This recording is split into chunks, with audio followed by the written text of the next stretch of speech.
আছে, বুচ্চড় বুঝেন, বুচ্চড় বুঝেন, বুচ্চড় আছে, কাসাই আছে, ওই কাসাই তোমার সাথে জান্নাতের ভিতরে পড়োশি হবে। যারা গরু কি বলছে রে কাটা বেচা করে ওরাকে বুচ্চড় বলে, কাসাই বলে।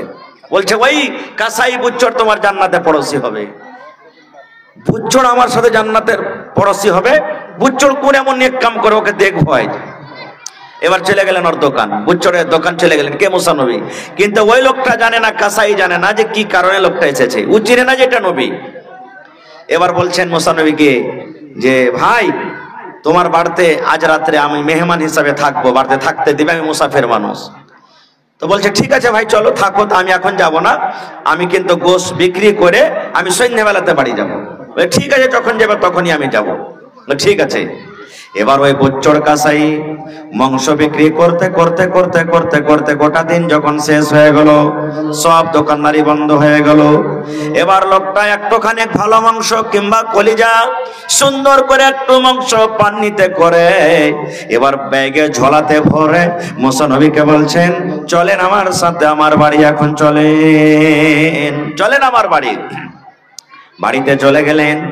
মুসা নবী তো দাওয়াত খাওয়ার ইচ্ছা নেই, শুধু দেখতেন কি এমন কাজ করে আল্লাহ রাব্বুল আলামিন খুশি আমাকে জান্নাতে তার পড়োশি করবেন। এবার লোকটা বাড়ি গেলেন, হাত পা সুন্দর করে ধুইলেন। মুসা নবী বলছেন আমাকে বসতে দিলেন। বসার পর সুন্দর করে ছোট ছোট ছোট ছোট করে টুকরো টুকরো করে পিস বানালেন, নিজের হাতে রান্না বান্না করলেন। রান্না বান্না করার পর এখন ঘরে ওর একটা বুড়ি মানুষ শুইতে আছে, জানি না কে বুড়িটা। মুসা নবী বলছেন আমি ভাবলাম মনে হয় এটা তার মা হবে নাকি। ওই মুসা নবী সুন্দর করে দেখছেন যে লোকটা ওই একটা বিছান থেকে সুন্দর করে মহিলাটাকে এবার বাড়িতে ঘরের ভিতর থেকে বের করলেন। ভালোভাবে চলাফেরা করতে পারে না, শক্তি নাই, উঠা বসা করার ক্ষমতা নাই, এরকম মাংস রান্না করে ওই বুড়ি মানুষটাকে এবার সুন্দর করে নিজের পায়ের উপরে রানোর উপরে রাখলেন, যেমন বাচ্চাকে সুতিয়া দেওয়া হয়। মুসা নবী কিন্তু পাঞ্জরে বসে আছেন। এবার সুতিয়া দিলেন আর ছোট্ট চামচা করে এই ছোট্ট ছোট্ট করে পিস যে গোশত কেটে রেখেছেন সুন্দর করে একটা করে পিস তুলে আর ওই বুড়ির মুখে দেয়। ওই যখন পিসটা খাওয়া হয়ে যায় আবার একটা ছোট চামচ করে পিস তুলে আর মুখে দেয়। এই করে করে করে করে যখন বুড়ির পেটটা ভরেছি এবার মনে মনে মনে মনে মনে মনে কি দোয়া পড়লেন কিন্তু মুসা নবী বলছেন আমি বুঝতে পারলাম না। এবার খাওয়া দাওয়া যখন হয়ে গেল এবার মুসা নবী লোকটাকে বলছেন এরে আল্লাহর বান্দা এই বুড়িটা তোমার কে? বলছে আজনাবী মানুষ, মেহমান মানুষ, এটা হলো আমার মা। কাসাই বলছে এটা হলো আমার মা। বলছে তোমার মাকে যখন তুমি খাওয়াইলে আর খাওয়ার পর তোমার মা তোমার জন্য কি মনে মনে মনে দোয়া করলো, তুমি দোয়াটাকে শিখাইবে না? এবারে কাসাই বলছেন হে আল্লাহর বান্দা আমি আমার মাকে প্রত্যেক দিন এরকম ভাবে ভাবে খাওয়াই আর আমার মা আমার জন্য একটাই দোয়া করে জীবনে, আল্লাহ আমার বেটা জীবনে নামাজ রোজা হয়তো ভালো করে করতে পারে না, আল্লাহ জীবনে কোন গুনাহ করছে কি নেকি করছে আল্লাহ আমি মা জানি না, কিন্তু রব্বুল আলামিন আমার ছেলে যে আমার খিদমত করে, আমার ছেলে যে আমার লালন পালন করে, আল্লাহ জি তুমি কিয়ামতের দিন আমার এই কলেজার টুকরা বেটাকে তোমার নবী মুসার জান্নাতের ভিতর আল্লাহ তুমি পড়োশি করে দিও। নারে তাকবীর। কি বলছেন আল্লাহ? আল্লাহ জি আমার এই কলেজার টুকরা আল্লাহ তুমি এই মুসা নবীর জান্নাতে তুমি পড়োশি করে দিও। যেমন কথাটা শোনা মুসা নবী তখন বলছেন আল্লাহ এই মাতা পিতার সেবা করাটা আল্লাহ এত বড় ইবাদত, এত বড় নেকি, আল্লাহ এই হবে সুবহানাল্লাহ। আর একটু আগে চলেন। মা বাবা যদি নেক দোয়া করে তাও কবুল হয়ে যাবে, মা বাবা যদি ভালো দোয়া করে তাও কবুল হয়ে যাবে। বলবেন হাজি মাওলানা নেক দোয়াটা তো বুঝতে পারছি যে করলে কবুল হবে, তো বদ দোয়াটা কবুল হবে এটা কেমন কথা? মা খালার আর একটা কথা বলে দিই, ছেলে হলো আপনার মানুষের দ্বারাতে ভুল হয়ে থাকে, একটু কিছু হবে না হবে আঁচল পেতে পেতে দোয়া করতে শুরু করে দেবে। এই আল্লাহ আঁচল পেতে দোয়া করছে আমার বেটাকে এরকম করতে হবে, বেটাকে ওরকম করতে হবে না, এটা ভুল, এটা ভুল। আপনি দোয়া করছেন ছেলের জন্য বদ দোয়া, কে জানি যদি ওই টাইমটা যদি দোয়া কবুল হওয়ার টাইম থাকে আর যদি আপনার দোয়াটা আল্লাহর দরবারে কবুল হয়ে যায় তো ছেলের জীবনটা নষ্ট হবে না? হবে না? হবে। এই জন্য জীবনে ছেলেকে বদ দোয়া দিয়েন না কো। তো ভাই আমার সহিহ বুখারী শরীফের হাদিস, ভালো করে শুনবেন হাদিসটা।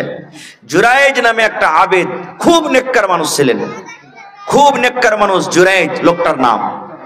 গ্রামে বলছে আমি থাকবো না, আমি জঙ্গলে ইবাদত বান্দেগি করব, জঙ্গলে চলে যাব, গ্রামে থাকবো, হইচই করবে, হো আল্লাহ করবে, আমার ইবাদতে দৃষ্টি করে ও মসজিদ তৈরি করে ওখানে আল্লাহর ইবাদত করতে শুরু করলেন, আল্লাহর ইবাদত বান্দেগি করতে শুরু করলেন।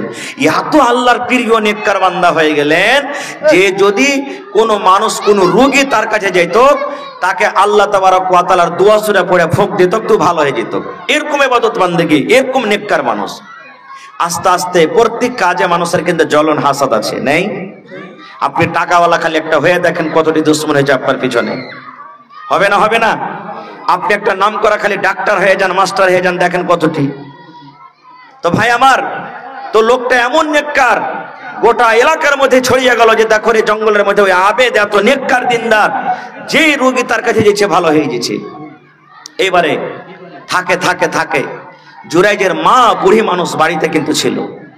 এবার মা বুড়িয়ে গেছে, ভালোভাবে চলতে ফিরতে পারে না, লাঠি ধরে কোন রকম হাঁটতে হাঁটতে কষ্ট করে বেটার সাথে দেখা করার জন্য গেছে। হাজার হইলে মা মা হয় নাকি? আপনি দিল্লি চলে যাবেন, পাটনা চলে যাবেন, কলকাতা চলে যাবেন, আমার আপনার যদি মার সাথে কথা বলার জন্য যদি মনটা ছটফট না করে, কিন্তু মার মনটা ছটফট করবে। কখন আব্দুল্লাহ ফোন করবে রে, কখন আব্দুর রহমান ফোন করবে। যদি বিয়া শাদী হয় বহুকে জিজ্ঞাসা করবে, হ্যাঁ গা আদরি হালেমা বেটা ফোন করেনি গে, বলবে না? বলবে না? মা একটা এমন নিয়ম। এবারে মা চলে গেলেন, যেই সময়তে মা দেখা করার জন্য গেলেন, ওই সময়তে জুরাইজ কিন্তু নামাজ পড়ছেন। কি পড়ছেন? জোরে বলেন, কি পড়ছেন? নামাজ পড়ছেন। এবার নামাজে গল্প সল্প করা জায়েজ আছে? আছে কি? জায়েজ নেই, দেখতে পাবেন না, নামাজে গল্প করতে পাবেন না, নামাজে এমন তাকাইতে পাবেন না। এবারে চলে গেলেন। বন্ধুরে আমার, জুরাইজ নামাজ পড়ছেন, আমাদের জন্য তো নামাজ নাই, ছোট ছোট সূরা পড়ে নামাজ পড়বো, লম্বা লম্বা নামাজ পড়িতে আছেন, লম্বা লম্বা নামাজ। মা বলছেন, বেটা রে, এ জুরাইজ রে ধন, তুই আমার সাথে দুটা কথা বল। বেটা রে, কত কষ্ট করে আমি এসেছি রে ধন, আয় আয় তুই আমার সাথে দুটা কথা বল। বেটা জুরাইজ, আমি মা তোর সাথে দেখা করার জন্য এসেছি বাড়ি থেকে জঙ্গলে, আয় তুই দুটা কথা আমার সাথে বল। এবার জুরাইজ মনে মনে বলছেন, আম করে বলেন, বলছেন, আল্লাহ আমি তোমাকে ডাকছি আর মা আমাকে ডাকছে, আল্লাহ আমি কার কথা শুনবো? আল্লাহ এখন কার কথা দিকে আমি ধ্যান দিব? আল্লাহ নমাজে তোমাকে ডাকছি, নমাজ যদি আমি ছেড়ে দিই তুমি নারাজ হয়ে যাইবে, আর মার সাথে যদি দেখা না করে, মার সাথে কথা না বলি, তো মা হয়তো নারাজ হয়ে যাবে। কিন্তু আল্লাহ আমি তো তোমারই ইবাদত করছি, তোমার বান্দেগি করছি, না না আমি আগে নমাজ পড়বো, নমাজ পড়ার পর আমি মায়ের সাথে দেখা করব, আমি নমাজ পড়ার পর মায়ের সাথে দেখা করব, নমাজ আমি ছাড়বো না। আল্লাহ রাসূল বলেছেন, এবার লোকটা নামাজ পড়তে থাকলো। মা কিছুক্ষণ থাকার পর বাড়ি চলে গেলেন, আর বেটা আমার সাথে দেখা করবে না, চলে গেলেন। তারপর দিন মা বলছেন, আল্লাহ রে, কালকে আমার জুরাইজের সাথে দেখা করতে পারেনি, দেখা করেনি, নামাজ পড়ছিল, আজকে আমি আবার যাব দেখা করার জন্য। মা আবার দ্বিতীয় দিন দেখা করার জন্য হাঁটতে হাঁটতে জঙ্গলের কাছ ভিতরে চলে গেলেন। যদি যাইছেন দেখছেন সেদিনও কিন্তু জুরাইজ নামাজ পড়ছে। প্রথম দিন নামাজ পড়লেন, ঘুরে চলে গেলেন, সেদিনও নামাজ পড়ছে। বুড়ি মানুষরা ধন, আমি তোর চেহারা খান দেখার জন্য এসেছি রে বেটা, তোর সাথে দুটা কথা বলবো রে ধন, আয় বেটা রে, আয় আয় আয় তুই আমার কাছে আয়, দুটা কথা বল। আবার জুরাইজ সেজন্য বলছেন, রব্বুল আলামিন নামাজে আজকে আমি তোমাকে ডাকছি, আমার মা আমাকে ডাকছে, আল্লাহ কার কথা আমি শুনবো? বাবা চিন্তা করে বলছেন, আল্লাহ আমি নামাজ পড়বো, নামাজ পড়ার পর আমি মায়ের সাথে দেখা করব, আমি নামাজ ছেড়ে আমি মায়ের সাথে কিন্তু দেখা করব না।